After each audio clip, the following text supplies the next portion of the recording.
Who was running up and down those hospital stairs? Who called code blue on that intercom if there was nobody in that room? What was the old lady pointing at in that hospital chair? Today, we have 5 ghost stories centered around haunted hospitals. Watch until the end to hear one of the most terrifying stories I've ever covered. Please don't forget to like and subscribe. Let's get into the stories. I'm your host, Severed Soul.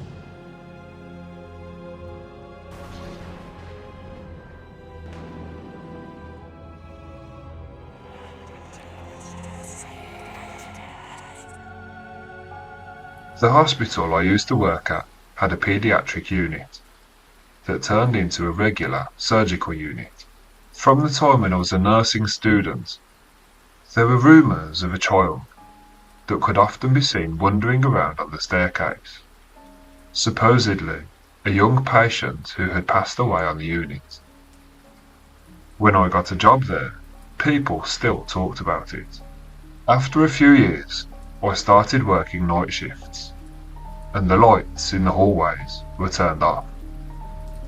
So many times, while I was standing in the hallway charting, I swear I would see somebody standing in the corner at the door leading to the stairway.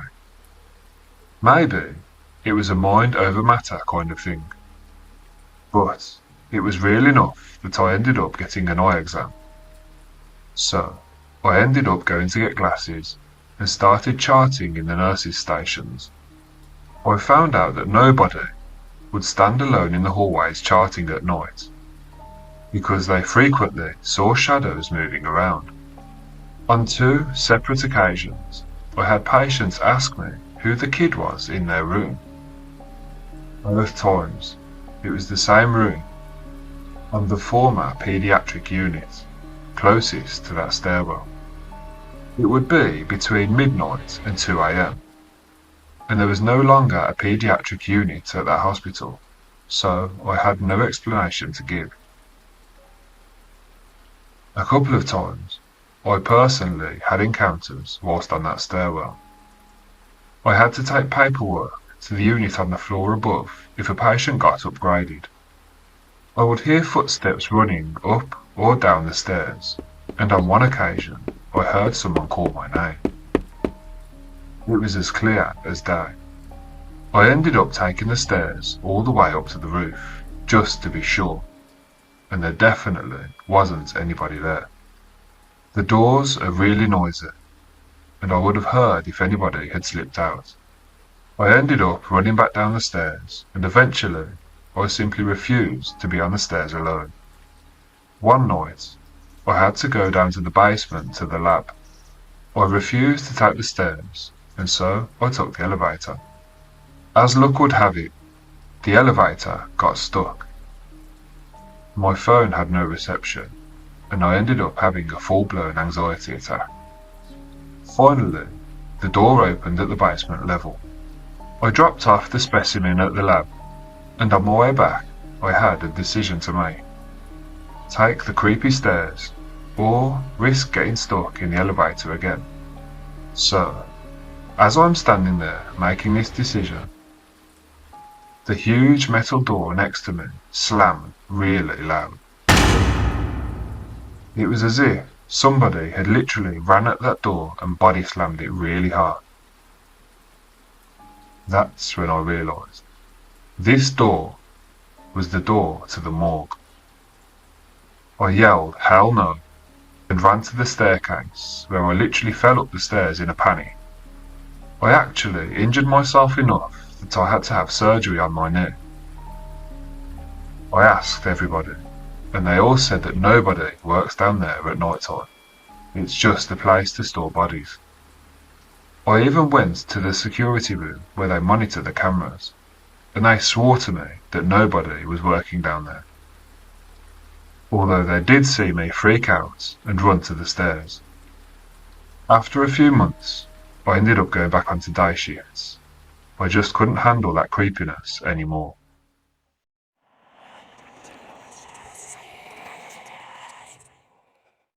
So, My ghostly encounter occurred about a year and a half ago. It's a short story, but it creeped me out nonetheless. I work as a law enforcement officer, so as such, I was tasked with sitting in on an inmate for the night, who was in the hospital ICU. The night started much like any other night of hospital duty, and as usual, the ICU was very quiet. However, at some point in the night, the silence was disturbed by the sound of alarms. Nurses and doctors started piling into an adjacent room to attend to an individual. Before long, the alarms and commotion coming from that room soon ceased. The nurses and doctors went back to doing whatever they were doing before, and silence fell upon the ICU once more. I glanced across the hall and noticed that the nurses had drawn the blinds and closed the sliding door that led into that room. I didn't think too much of it and continued with my duty of overseeing the inmate. The inmate was sedated and there was nobody else in that room. Shortly after the incident in the adjacent room, I was sitting in my chair, fighting to stay awake, when I was suddenly alerted to the motion-activated sink in my room, which appeared to turn on by itself out of nowhere. I found this quite odd, but presumed that the sink maybe had a fault or something. The water ran for a few seconds before turning off again. About 5 minutes or so went by when I was just settling back down, and then it happened again. Only this time, it didn't just switch on, then switch back off again. It switched on, then off, on, then off, repeatedly. This time, it really felt like somebody was trying to grab my attention. I was definitely put on high alert. It really creeped me out. When the tap finally stopped running, I looked across the hall and noticed that the hospital staff were pushing a bed out of that room. At this point, it was quite obvious that a body was being covered up by a sheet and blanket. Unfortunately, the patient in the adjacent room had passed away. Upon the deceased individual being removed from ICU, I didn't experience that tap turning on or off again. This was definitely the creepiest thing I've experienced while working on hospital duty. I'm not one to jump to paranormal conclusions, but this just seemed like too much of a coincidence. What do you think?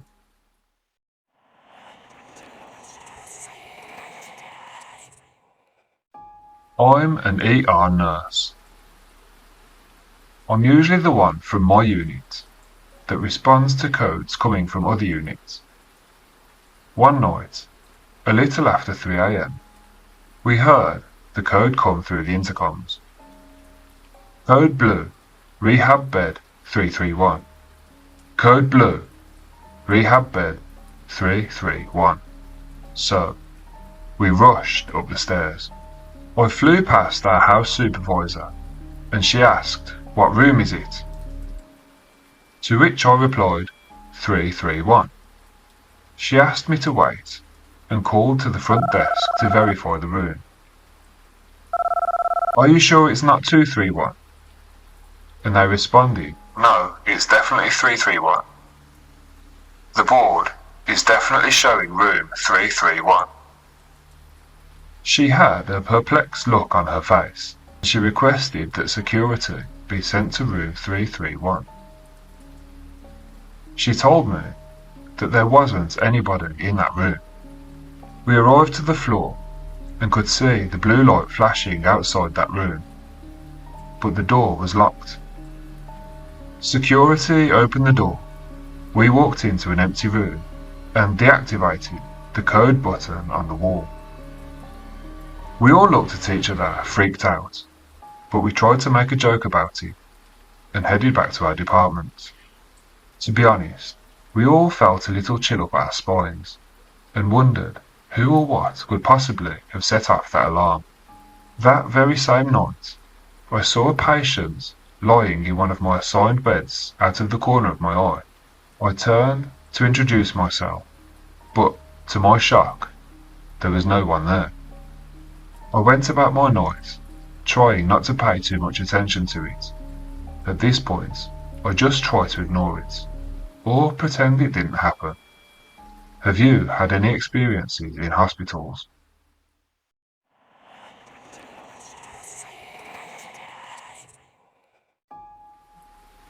I used to work as an aide in an assisted living nursing home.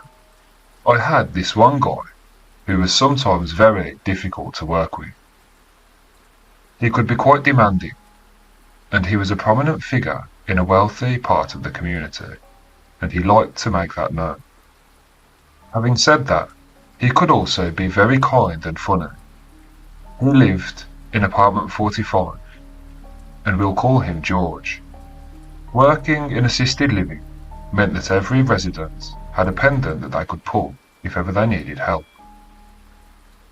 This would signal us on our beepers, because it was a fairly large facility. Anyway, the beeper would display something along the lines of Room XX, calling for assistance near Room XX, dining room, living room, etc. So, one night, George went out for dinner with some of his friends for his birthday. He was the type to follow the rules to a T, so he made sure he let the nurses know when he was leaving.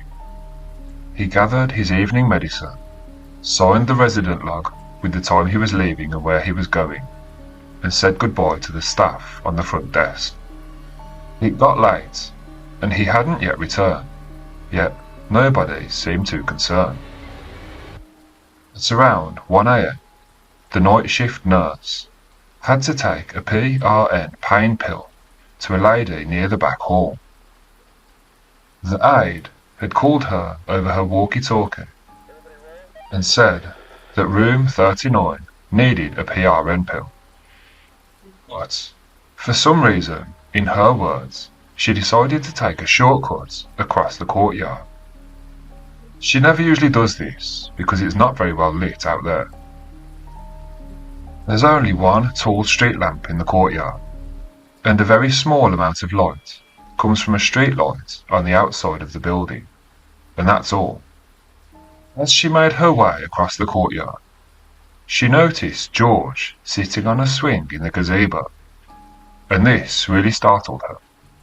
She walked over to him and said something along the lines of, "Hey, I didn't know you were back yet." But George didn't respond. And as she got closer to him, she realized he wasn't breathing. He was a DNR, which means do not resuscitate. But she said, even if he wasn't, he was gone already. He was ice cold. Upon investigation, nobody was entirely sure when George had come back. He never signed back in and didn't tell anybody that he was back. Although allegedly, his friends had dropped him off outside at around 10:30 p.m. He had the code to get back in, so our guess was he just sat out there for a while until he passed away. It's definitely weird that he didn't sign back in or tell anybody that he had arrived back. Fast forward a couple of months, and I had pulled a double shift. 3 to 11, then 11 to 7. I was helping to set up the dining room, when, at about 1:45, the beeper went off. When I looked at that beeper, a chill ran down my spine. My co-worker and I were absolutely shocked. Lo and behold, 45 was calling. Not only was room 45 paging for assistance, assistance was required in the courtyard near the memory care unit. We were totally creeped out.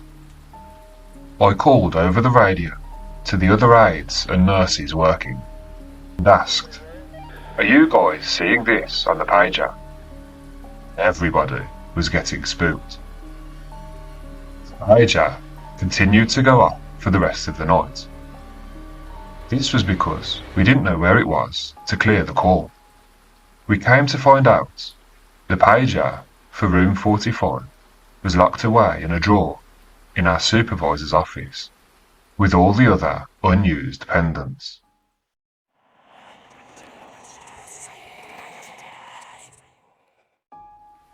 When I was admitted to hospital, I had several encounters that I'll never forget. In my opinion, this hospital looks really old. I was admitted there because it was our nearest hospital, and down the years most of my family have been treated at that hospital. It sort of became our family hospital. I had to have surgery, and then I suffered an infection, which meant that I was warded for almost a week. The first 2 nights were pretty uneventful. The paranormal stuff only began on the 3rd night.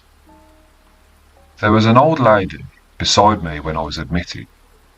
Her family seemed very friendly, and they did tell me that she was suffering from dementia. Therefore, she was spouting nonsense most of the time, but I found it quite entertaining.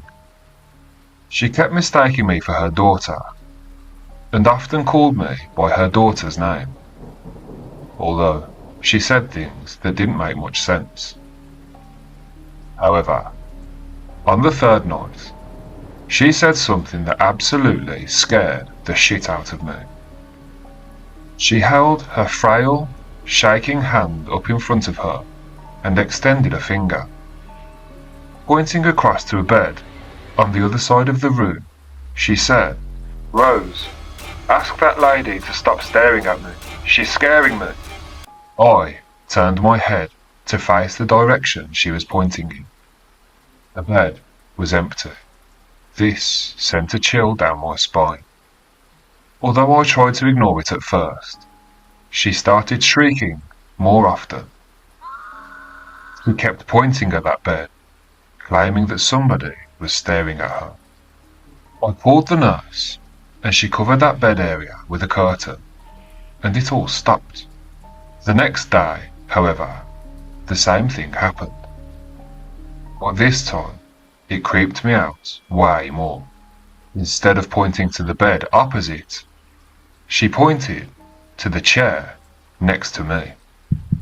She was screaming, pointing at that chair. "Please tell her to leave me alone." I slowly turned my head to face that chair. Of course, there was nobody there. Without warning, that chair shifted back at least a few inches. The old lady in the bed let out a blood-curdling scream. Then, everything fell silent. On the 5th day, the old lady was discharged, and I was alone on the ward, of course with the nurses. This is when the final incident took place. While I was lying in bed, minding my own business, I noticed something moving outside the window. Something was swaying back and forth. When I turned to face it, I could see a white cloth hanging on the tree outside. It was just a cloth, but it was quite obvious to me that something wasn't quite right about that cloth. I lay there, staring at it for a while. There was no wind, no leaves or branches were swaying. Yet this cloth was moving backwards and forwards, when suddenly it just flew up into the air. I turned my body to the other side, to face the other way and avoid looking at that tree. The night went by, and I woke up in the middle of the night, facing the window. Something was telling me to expect that cloth to be hanging from that tree again, but there was nothing there. So, I just decided to turn back over and try to fall asleep. When I turned back over, what I saw was absolutely terrifying. I swear when I say that that white cloth was now on the chair right next to me. I tried to turn my body, but I couldn't move. So I just decided to close my eyes and say a prayer. At that point in time, I sort of wished that that old lady was still there. Eventually, I fell asleep, and thankfully, more people were admitted to the ward the very next day. This story might not sound like much, but I've never been so freaked out in all my life. Have you ever experienced anything like this? That's all for today. I hope those stories really creeped you out. Please don't forget to like this video and subscribe to this channel for a feast of grim and grisly content. Thanks for watching. I'm your host, Severed Soul.